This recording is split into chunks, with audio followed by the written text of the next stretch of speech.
Okay. You're going to have 4 problems in your exam.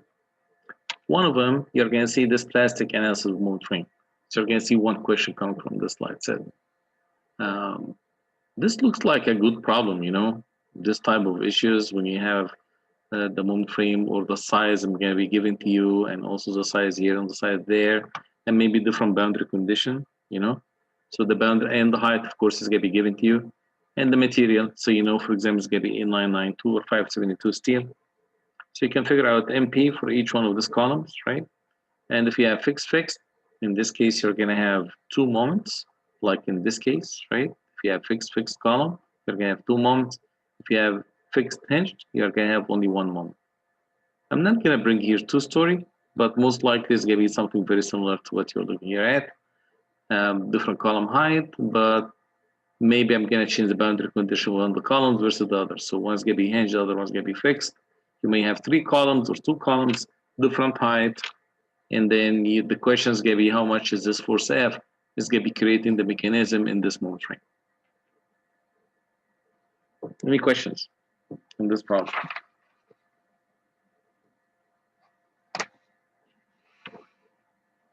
Yes? No questions? We're good? Yep. I think we're good. All right, excellent. So I can close this.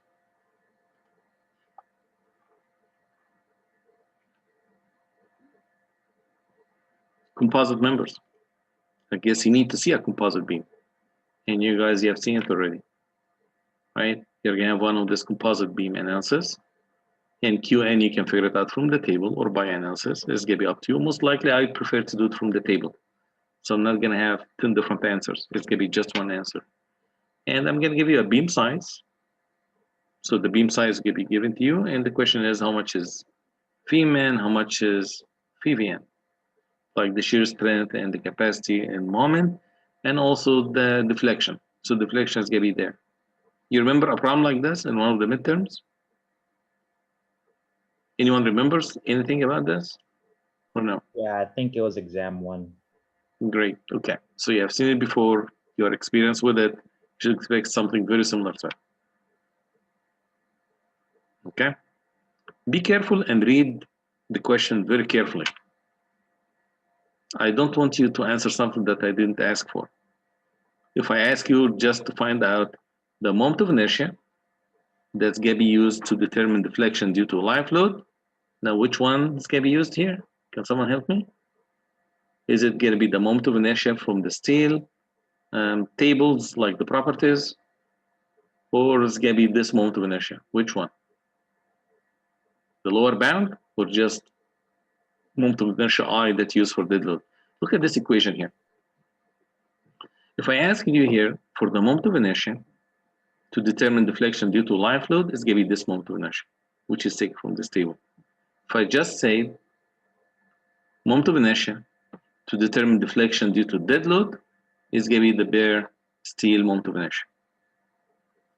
In this case, you don't really need to do the deflection analysis unless I ask specifically and say, determine the deflection due to dead load. This is going to be a different issue. Does it make sense? Yes, Professor. So just do whatever is needed to finish the problem. Sir, if you ask us moment of inertia due for deflection, then should we find both I and V? If I say determine deflection due to dead load, then you determine deflection due to dead load. If I say deflection due to live load, you do deflection due to live load.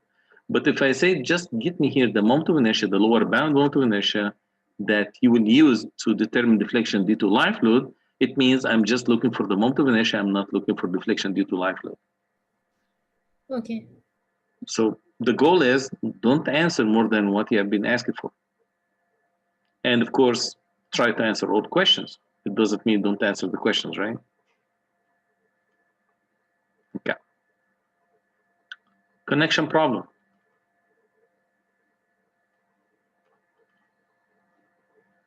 Have you guys done this already? Did you see this before?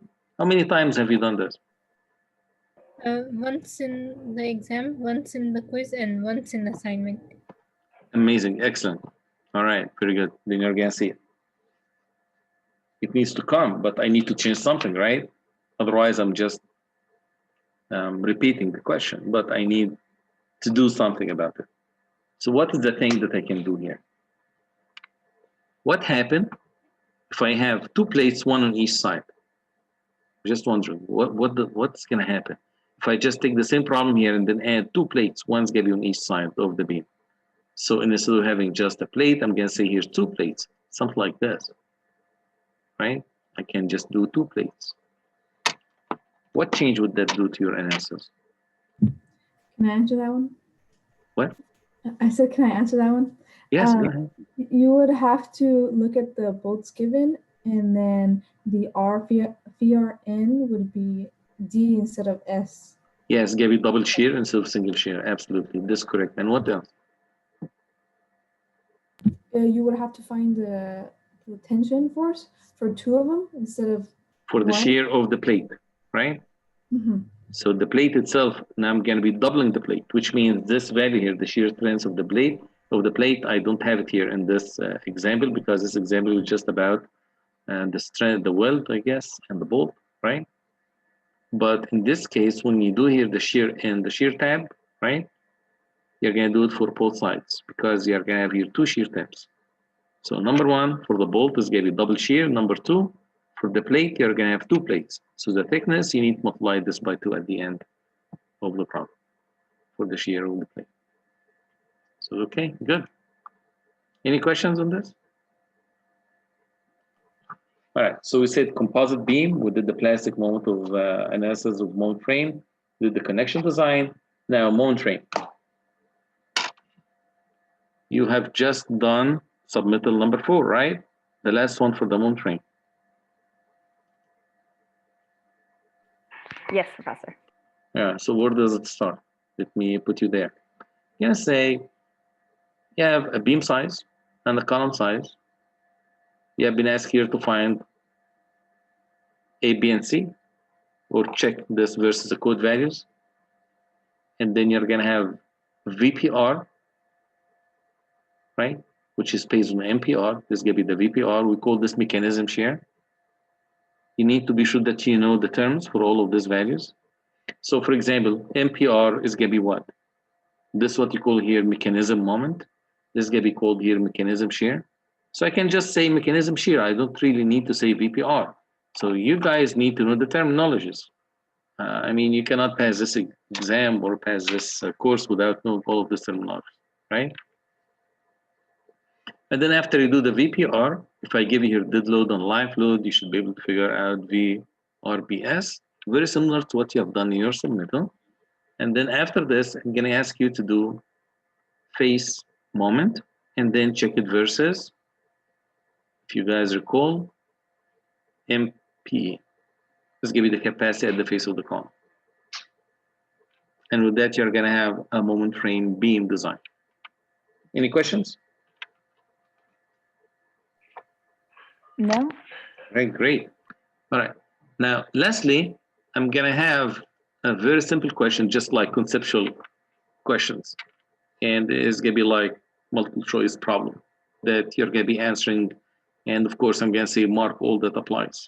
So in some cases, the answer can be A and B, very similar to what you guys have seen before in each exam. So I need to give you this. At least you can think about some stuff. Can I be asking about moment frames, you know, about this mechanism shear, about why do we have this R sub Y, why do we have this CPR? This is gonna be the type of question that you expect. Any questions? Because with that, I'm done. Now you have an idea, good idea about your exam. So, sir, we will have a total of 5 questions. It's gonna be 4 questions. And we have 1 hour 30 minutes for the exam, right? You have hour and 50 minutes, correct. I'm gonna give you 10 minutes to get ready, right, to do the scanning and the whole thing. That's 4 questions, not including the multiple choice. It's gonna be a total of 4 questions. Okay. But I give you now ideas for 5 questions, right? So one of them is not gonna be there. Does it make sense? Yes, Professor. Okay, all right. So one of these is not gonna be there in the exam. I don't know which one. but we'll decide. Just be sure that after exactly hour and 50 minutes, you stop working on your exam, please, and you start scanning. Yes, go ahead, Bakri. You're saying something. That was me, Michael. Michael, yes. If you're uploading this recording to YouTube. Yes, I will. That's why I'm recording. Okay, thank you. Not recording for myself, for you guys. Thank you, Professor. No problem. Are we good? I think we're good. All right.